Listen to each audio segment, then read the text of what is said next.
Welcome to Jesus' Life Church podcast, a journey of discovery and transformation through the power of God's Word. Join us as we delve into the Scriptures, seeking to understand and apply its timeless truths to our lives.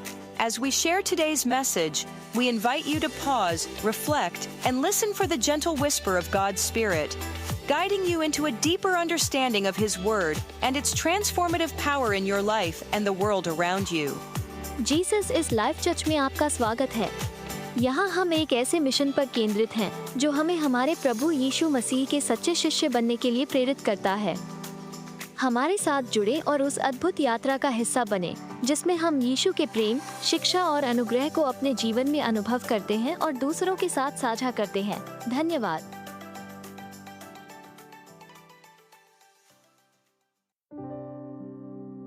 आप सभी को जय मसीह की। खुदावन यीशु के पाक, जिंदा, जलाली, कुदूस और फतेहमंद नाम में मैं आप सभी को सलाम कहता हूँ। Greetings to you in the matchless name of our wonderful Savior Jesus Christ। मेरे भाइयों, मेरी बहनों, बेसिक टीचिंग के इस 31वें वीडियो में मैं आपका स्वागत करता हूँ, मैं आपका वेलकम करता हूँ। मैं विश्वास करता हूँ कि आज मैं एक बहुत ही महत्वपूर्ण विषय पे बात करना चाहता हूं और उस पे बात करने से पहले मैं हमेशा की तरह आपको याद करवाना चाहता हूं कि इसी चैनल पे इससे पहले हमने 30 बेसिक टीचिंग्स, फंडामेंटल ट्रुथ्स जो हैं, जो फाउंडेशनल ट्रुथ्स जो हैं वो हमने डाले हैं। आप उन्हें देख सकते हैं। प्रेयर कैसे करनी है, बाइबल कैसे पढ़नी है, दुआ कैसे करनी है, बहुत सारी चीजें जो हर एक का क्वेश्चन होता है, हमने इसमें बात करी है और हर वीडियो के साथ एक आर्टिकल है। आज मैं बात करना चाहता हूं, बहुत सारे लोग ये जानते हैं कि जब हम प्रभु में बढ़ते हैं तो कुछ रुकावटें आती हैं। अगर आपका ये सवाल है कि क्या ये मेरे साथ भी होता है, ओह बिल्कुल होता है। और आज मैं आपको बताना चाहता हूं कि ये क्यों होता है और हमें तब क्या करना चाहिए कि जब हम प्रभु में बढ़ें और रुकावटें आए। मैं सबसे पहले आपको मैं एक बात बताना चाहता हूं। शैतान उन लोगों से बिल्कुल नहीं डरता जो चर्च जाते हैं। अगर आपको लगता है कि आपने गलत सुना तो मैं आपको फिर से कहना चाहता हूं, शैतान उन लोगों से नहीं डरता जो हर रविवार और हफ्ते में कोई और दिन पे समय निकाल के चर्च जाते हैं, क्योंकि वो बहुत अच्छे से जानता है चर्च जाने वाला व्यक्ति उसे कुछ नहीं कर सकता।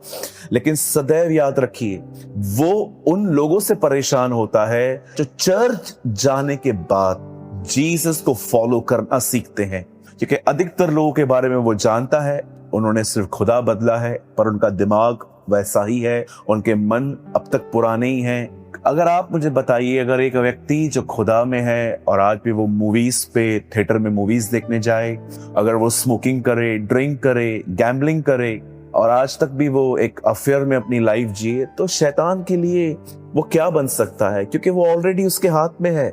शैतान उनसे नहीं घबराता, उनसे नहीं डरता जो सारा दिन सेलफोन लेके बैठे हैं, पबजी खेल रहे हैं। शैतान उनसे डरता है जो चर्च के अंदर आके बड़े वचन को ध्यान पूर्वक सुनते हैं, समझते हैं और उस वचन को सुनने के बाद वो निर्णय लेते हैं कि वो वैसा ही जिएंगे जैसा उन्होंने सुना था। जब कोई व्यक्ति ये करना स्टार्ट करता है तब वो जान जाता है कि ये आदमी उसके लिए बड़ा खतरनाक है, क्योंकि ये गंभीर हुआ है। अब ये खुदा के साथ एक संबंध रखेगा और खुदा इसे अपनी अभिषेक से भरेगा और इसी अभिषेक के द्वारा ये बहुत सारे लोगों को बंधनों से छुड़ा लेगा। मैं फिर से आपको कहना चाहता हूं, मैं चाहता हूं आप इस बात को अपने अंदर पूरी तरह से स्वीकार कर लीजिए। शैतान उनसे नहीं डरता जो कलीसिया में जाते हैं। शैतान उनसे नहीं डरता जो सिर्फ वचन को सुनने के लिए आते हैं। शैतान उनसे भी नहीं डरता जो बड़े सुर निकाल के गीत गाते हैं। ये सारी बातें अच्छी हैं, लेकिन ये इफेक्टिव नहीं है। इफेक्टिव तब होती है ये चीजें जब आप अपने लाइफ में एक डिसीजन लेते हो कि जो मैंने सुना है उसको मैं फॉलो करूंगा। वो निर्णय उसे घबरा देता है, डरा देता है।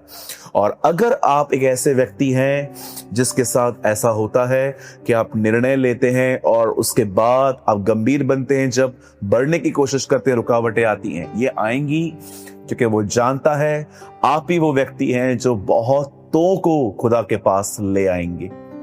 जब आपके पास रुकावटें आए, जैसे कि अचानक आपके परिवार ने आपको चर्च जाने के लिए मना किया, अचानक आपको ऐसा ड्रीम आ गया कि आप डर गए, अचानक वो अफेयर जो आपने तोड़ दिया था वो आपके जीवन में वापस आ जाए, या आप देख रहे हो कि कोई आपका विरोध करे या आपके दोस्त आपको छोड़ दें, तरह तरह की प्रॉब्लम्स आती हैं जब हम प्रभु में बढ़ते हैं। ये पौलुस भी कहता है कि जो लोग मसीह में भक्ति के साथ जीवन बिताना चाहते हैं वे सताए जाएंगे। ये हुआ है। यीशु मसीह ने साफ कहा, धन्य हो तुम जब धार्मिकता के कारण, फॉर द राइट लिविंग, जब तुम सही जीवन जियोगे तुम सताए जाओगे। क्योंकि इस दुनिया के अंदर कोई नहीं चाहता कि कोई सुधरे, हर एक को बिगड़े हुए व्यक्ति पसंद हैं। अगर आप शराब पिएंगे, आप स्मोकिंग करेंगे, आप जुआ गैम्बलिंग करेंगे तो सब आपको कहेंगे कि ये तो खानदानी व्यक्ति है, ये तो अपने खानदान का पेशा अपना रहा है। लेकिन अगर आप सुधरेंगे तो लोग आपको कहेंगे आपने धर्म परिवर्तन किया है, आपको पैसा मिला है जीसस को एक्सेप्ट करने का, वगैरह वगैरह। आपके ऊपर बहुत सारे एलिगेशंस लगते हैं चुप चुप के।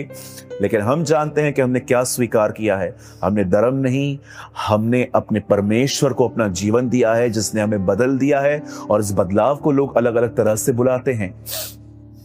मैं आपको बताना चाहता हूं, जब आप चर्च आते हैं तो आप शैतान को नहीं डरा सकते, लेकिन जब आप चर्च आने के बाद ये निर्णय लेते हैं कि आप यीशु का पीछा करेंगे, आप दुआओं में समय बिताएंगे, वो अलग अलग तरीके से आपको परेशान करने की कोशिश करेगा। वो अपने एजेंट्स को यूज करेगा, वो लोगों को इस्तेमाल करेगा आपको डिस्टर्ब करने के लिए। जैसे उसने अय्यूब की पत्नी को डिस्टर्ब किया, अय्यूब को परेशान करने के लिए उसने पतरस को यूज किया, जीसस को डिस्टर्ब करने के लिए। लेकिन बहुत स्ट्रांग था यीशु।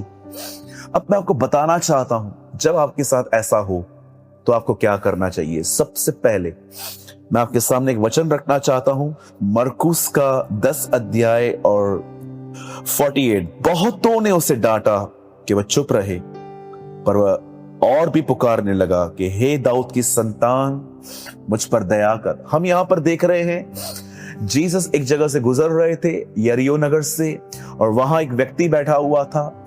वो आदमी भिखारी भी था और अंधा भी था। और जब उसने ये आहट सुनी, आवाज सुना कि यहां से कोई गुजर रहा है, और उसने पूछा होगा किसी से क्या हो रहा है, तब उससे एक मैसेज मिला कि यीशु मसीह नासरी यहां से गुजर रहे हैं। वो कहां ना कहां इस बात को जानता था कि वो मसीह है, वो सब कुछ कर सकता है। और वो उठा और उससे चिल्लाया, हे दाऊद की संतान, मुझ पर दया कर। आप जानते हो जब उसने चिल्लाया तब क्या हुआ? लोगों ने उसे रोका, लोगों ने उसे कहा चुप रहे, शांत रहे। उसकी आवाज उनको इरिटेट कर रही थी, उनकी आवाज उनको अच्छी नहीं लग रही थी। उन्होंने कहा चुप हो जा। आज भी आप प्रभु में बढ़ोगे, लोग आपको कहेंगे ओवर स्पिरिचुअल बन गए हो, ज्यादा आत्मिक बन रहे हो, जब से इस मिनिस्ट्री के अंदर गए हो कुछ ज्यादा ही शांत हो गए हो। कई लोग आपको कहेंगे कि आप ये बन गए हो, वो बन गए हो। आप चुप रहोगे, लोग आपको घमंडी कहेंगे। मुझे आज भी याद है, मैंने एक वर्ड सुना था और मैंने डिसाइड किया था मैं कम बोलूंगा, और इस चीज को बहुतों ने सोच लिया कि मैं घमंडी बन गया हूं।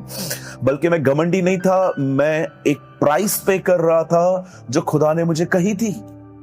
आप प्रभु में बढ़ोगे, लोग आपको रोकेंगे, लोग आपको कहेंगे ओवर स्पिरिचुअल बन गए हो, बहुत इशू करते हो। कई लोग आपको कहेंगे हर हफ्ते जूम मीटिंग अटेंड करने की नीड ही क्या है, बस संडे सुनो, बहुत है।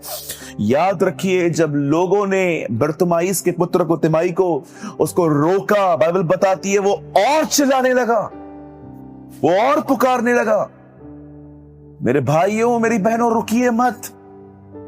याद रखिए, टेस्टिंग आई है, एग्जाम आया है, एग्जाम के बाद प्रमोशन है। घबराइए मत, ये आम बात है।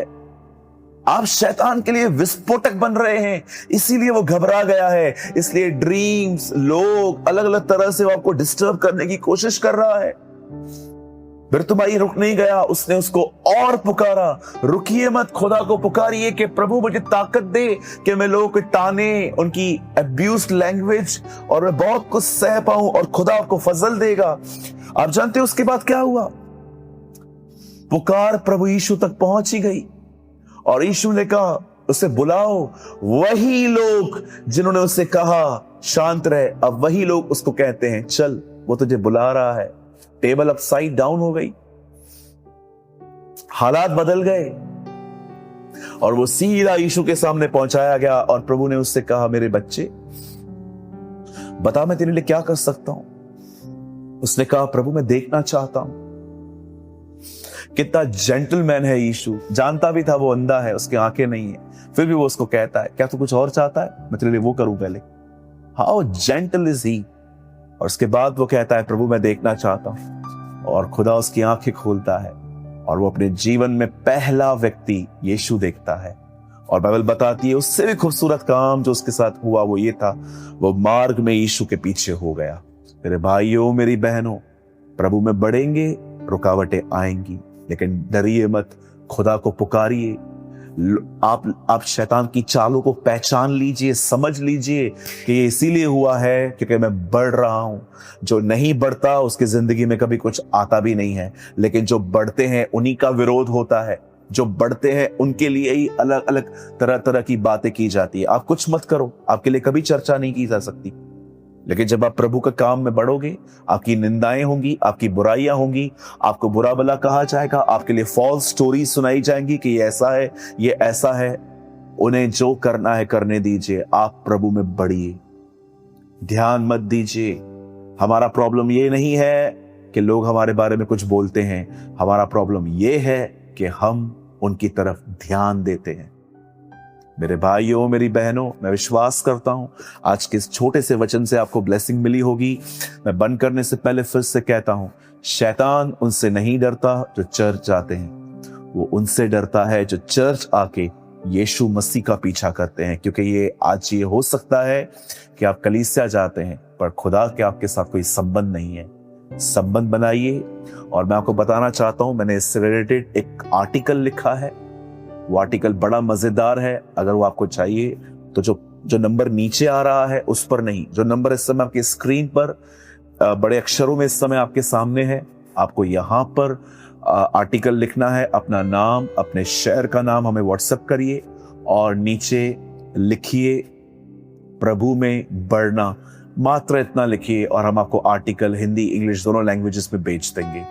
आज के वचन के द्वारा अगर आपने कुछ भी सीखा है तो कमेंट बॉक्स में जरूर बताएं, और अगर आप चाहते हैं कि इस सीरीज हम कंटिन्यू करें तो उसके लिए भी हमें मैसेज करें, और हो सके तो उस वीडियो को औरों के साथ शेयर करें। हम सारी महिमा प्रभु को देते हैं, विश्वास करते हैं आज आप आशीषित हैं। आज का दिन आपके लिए मुबारक हो। आप सभी को जय मसीह की।